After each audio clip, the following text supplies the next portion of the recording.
வேதம் சொல்கிறது, ஒருவனும் கிரியை செய்ய முடியாத மகா பெரிய ராக்காலம் வரப்போகிறது. ஆயினும் அந்த ராக்காலத்துல தான் கர்த்தர் உன்னை எழும்ப பண்ணுவா.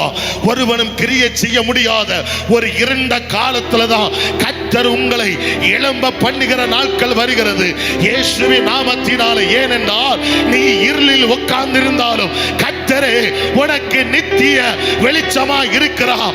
இருளும் உனக்கு வெளிச்சமாய் மாற வேண்டிய நாட்கள் வந்தது இயேசுவின் நாமத்தினாலே. எங்கு பார்த்தாலும் இருள் சூழ்ந்து கொண்டிருக்கிறதா? பாவத்துடைய இருள் சூழ்ந்து கொண்டிருக்கிறது, விக்கிரகத்துடைய இருள் சூழ்ந்து கொண்டிருக்கிறது.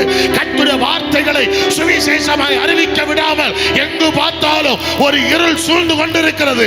ஒரு அந்தகார இருள், ஒரு கார் இருள், கொல்லாத செய்வனை மந்திரம் யாகம் போன்ற இருள்கள் எங்கு பார்த்தாலும் சூழ்ந்திருக்கிறது.